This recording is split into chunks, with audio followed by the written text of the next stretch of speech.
back. This is the Gentleman's Talk podcast. We were just talking about child support. So, ask Brian, can you give us a little bit more information on how you, what's your, not agenda or your opinion on child support? This is all audio. Yeah, again, I feel like if parents did what they were supposed to do, then there would be no need for court-mandated, state-approved child support. So, but I also understand the challenges that come with that. Frederick Douglass said it is easier to build strong children than to fix broken men. So when you have a system in place that sucks the life out of communities, then you're going to have individuals whose bodies have physically matured, but their minds have not. And so when them hormones start kicking in, right. And so children are the result of that, but you have parents who are not mentally capable. They haven't learned how to work. They haven't learned how to be dedicated. They haven't learned how to be patient. So Brian, we're talking about dedication and patience with child support. We're definitely gonna get rid of this topic. I feel like we've been on it for a while, but child support ain't nothing really to play with, and we're gonna leave it as that. How do you feel about the crack epidemic when it started in the 1980s? How it affected society? And I got one more question for you after that. Well, I think for me, right before the pandemic, I listened to a 4-minute clip of Dr. Umar Johnson talking about the systematic dismantling of the black community, or more specifically the black family, so that there would be a disintegration of the black community. And so he started with the 70s, and he talked about how what initially happened was in the 70s, or prior to the 70s, you could graduate from high schools with a trade. Oh wow. Right? So mechanic, welder, electrician, blue collar jobs. These are the jobs that with which black families were able to secure land, housing, so that they had a shot at generational wealth, passing along this wealth, this accrued wealth to succeeding generations. So in the 70s, right, so this is how black families had houses on blocks in the city, because, dude, your grandfather was an electrician. He was a brick mortar. Talk about it. A brick mason, rather. Talk about it. That's how they were able to account. These were good jobs. So in the 70s, they took the trades out of high schools. Oh, wow. Where you could have got this trade for free because you were going to high school, they took it out of high schools, placed it in their own trade schools that you had to pay for.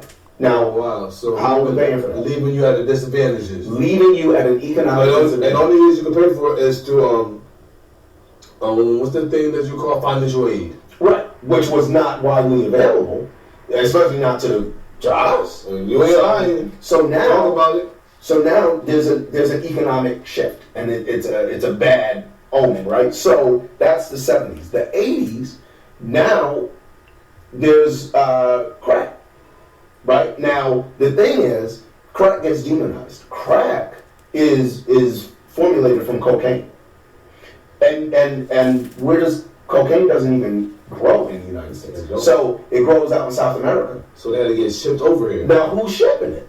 Because do you own a plane? I don't own nothing. You got a boat? I wish. That's going to make it all the way from South America. Like, how is this stuff making it to our neighborhood though? But what ends up happening is a person with cocaine and somebody who has an equal amount of cocaine versus an equal amount of crack, the person with the crack, because crack is a decidedly urban. And you know what that means. Urban means urban drug. Well, what does urban mean? If you had to put a color on it, black. So because it's an urban problem, people who have a comparable amount of cocaine, which is if we're talking about color, what kind of drug is that? White or black? Cocaine.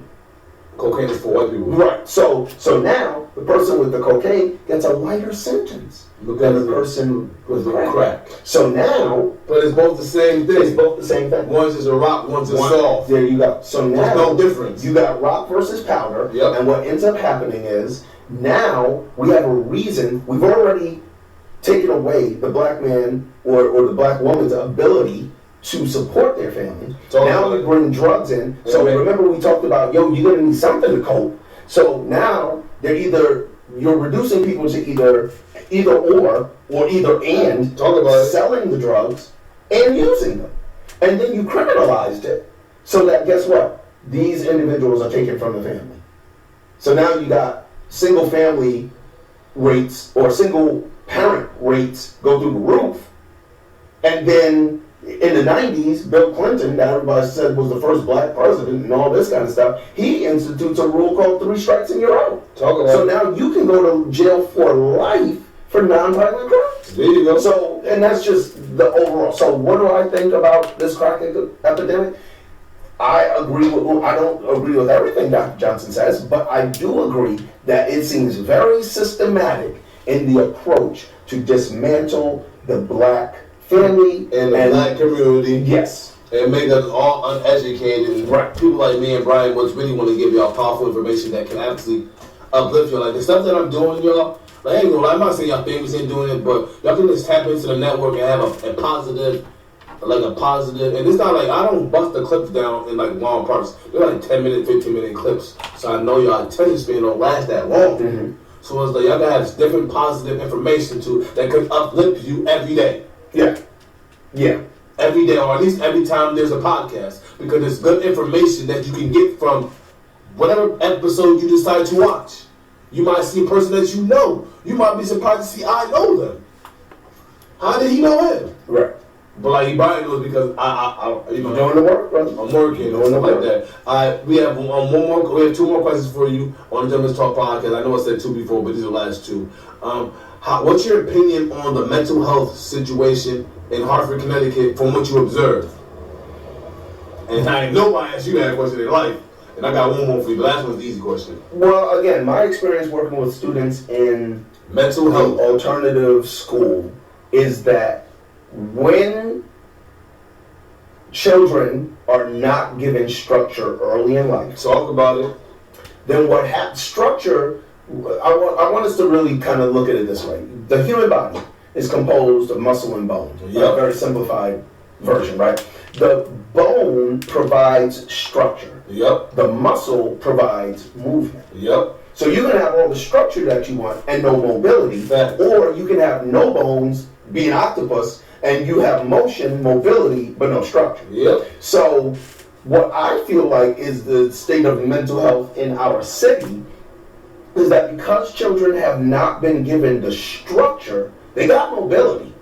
They can move around, they can think, they can do stuff, but because they lack structure, then that invites in distractions and deterrents that compromise mental health. To me, mental health is analogous to physical health. In the black community for decades, if not longer, mental health has been stigmatized. And But a lot of people, they don't, and not only mental health, like, they're not even physically and shit. We have mad diabetes running. right, absolutely, absolutely. But it's all connected. And yeah, that's what y'all feed the youth. Right. It's all Diabetes. connected. It's all connected. And then they get 400, 500 pounds. Right. And Because it's easy. And again, this goes back to discipline. Discipline is doing what needs to be done even when it's not fun. Facts. So the idea is if you don't instill discipline in children, they become undisciplined adults. and wild people. But that goes with people because people can be wild too. Absolutely. But you're asking about mental health. Yeah. And I It's not only you. That can go to whatever age, because if you have no sense of direction, you just don't. You just like Right, you just in the movie. That's it. Instead of like That's it. You should be able to be in the movie Right. and put yourself out the movie. Right. You should be able to do both. And when you can master that, right, but that's what discipline is. So if you don't have discipline, guess what ends up happening? If we're going to take the analogy of the movie, then we have to understand. But that's the best analogy. I agree. But this is my point. It's the best analogy that's ever. Like, I'm gonna use that. I'm gonna take that and use that with me now. Right. But I'm talking with people The like point, though, put yourself in there and to put yourself out really think there. about the point of it is the idea that if you have no discipline, you're not even the star of your own movie. Yeah, you can. That's other people. They're playing a starring role in your story. In your story. And how they're putting a star role in your story. That doesn't even make sense. But that's the state of mental health. If you don't have discipline, then you're, for instance, let's think of it this way. If we're going to think about mental health, think about an athlete. Right. An athlete, if they follow their coach's advice, they're practicing, right? And they're stretching, they're doing all the physical stuff, they're doing all the mental stuff, so that when they get on the playing field, they are primed both physically and mentally. No, real talk. I used to play football, so you have to work out. Right. You have to work out. Remember, when you were playing football, remember you on that line of scrimmage, the dude is looking you dead in your eyes. Right. Because you're mentally prepared. You're not just physically prepared. Because you're not going to let them trash talk you. Hell no. When I watched a video one time, Mike Tyson, I can't remember who he was going to fight. He said into the camera, he said, I'm going to do something, he said, and eat his children. I would not have fought. I would have been like, fight over. He would eat your children. His children. I'm like, dude, he's a beast. I'm not fighting that guy. But don't forget, like, Mike Tyson bit, I think, Evander Holyfield's ear. Dude. When in his older days, when I think he was losing. Yes. So he was like, well, since I'm right, if I'm going to lose, I'm going to go out as a boss. So that's what trash talk is, right? Yeah, so you have to be primed both physically and mentally. So what happens is, if you don't do it, if you don't follow the discipline, you get out on the field, you're gonna bust up your ACL, tear your Achilles tendon. That's very true. You tweak your neck, you break a rib because you're not physically primed. That's what mental health is. Mental health is being primed mentally. That comes from discipline. Our children who didn't grow up into adults, they never were given that discipline. They never developed it. They are open to injury. That's what mental health is. That's why they just run wild. And so boom. If you don't get up, if you don't exercise, you could be sitting on your couch, cough, and pull a muscle in your neck because you're not doing your work. So imagine mentally. Mentally, if you are never given that discipline, then the moment your boss comes at you the wrong way, dude, they done cause a mental injury. And then you're gonna say something that's gonna jeopardize your livelihood, and your income, and for you even to get to your next step. So that's mental health in Hartford. Wow. Last question on the Gentleman's Talk podcast. All you gotta do is put up the number 3 space good space brothers with an S dash mentorship. That's the new one. Please hit the subscribe button and share most of these positive interviews. Like I said, I'm going to bust them down in like 15-minute, 20-minute increments because I know y'all don't have a good long attention span. So we know y'all can't listen to stuff for an hour or whatever. Y'all all say, well, I can. Well, yeah, only in y'all brains y'all can. But in real lifetime, we're gonna bust it down in like 10, 15 minutes so you get some definitely inspirational words to get you through your day or your evening or your afternoon or your night or wherever you traveling to. Just, just tap in and just definitely good conversations with all types of people. Last question on the podcast is, if you could go anywhere in the world, Brian, and come back whenever you wanted, where would you go and why? So you say the best question for last, huh? You know what? I really want to travel extensively through the African continent. Oh. I definitely I want to get there. I want to... The gifting that our Father has given me is to be able to inject hope into people, and I really want to do like a whirlwind tour of visiting different orphanages where children have lost their parents to sickness, to war, famine, those kinds of things, to let them know that even though they have adversity in their lives, that if you can hold on to hope, there are resources that become available, and to help them to hold on to that and change the very trajectory of their lives. I want to be able to connect with different governmental leaders and just figure out, like, what's the main issue? Right. How do we fix this, right? And I know one person isn't going to fix it, but I just feel like we can get that dialogue started, and we can start helping people reframe, like I said, with my clients, just helping them reframe the circumstances that have already happened in their lives, but looking at them from a different lens and realizing, hey, I didn't lose that, I gave that. This was the price of me getting this new, bigger, better thing. Then we might be able to make some progress and change the lives of hundreds of thousands, if not millions, of people across the ocean. That's very true.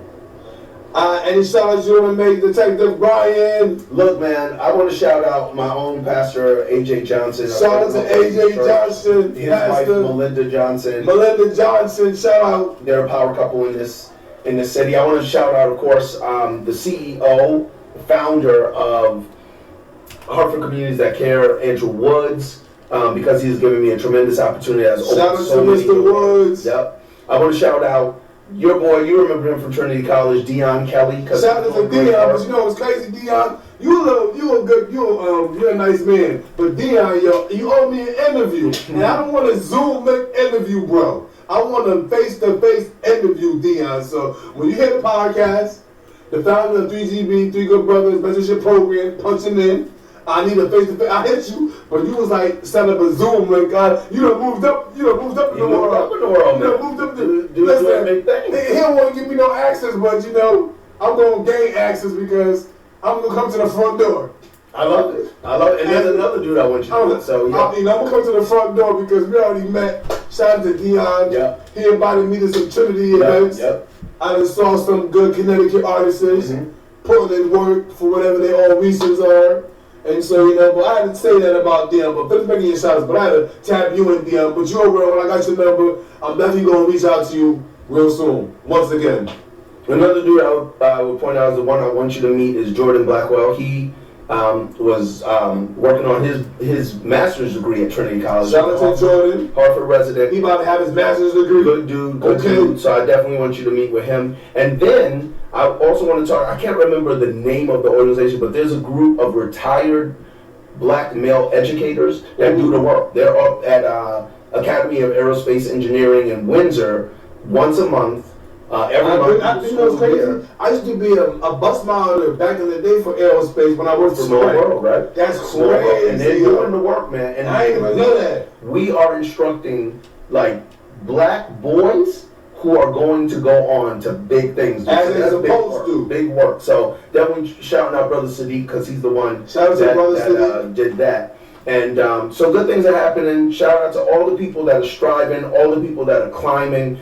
Do not let your obstacle fool you from recognizing that opportunities come disguised as obstacles. Always remember that. And if anything, one of the things that I love from this talk is really think about, did you lose it or did you give it? Because big things are coming for those who are willing to pay the price for better.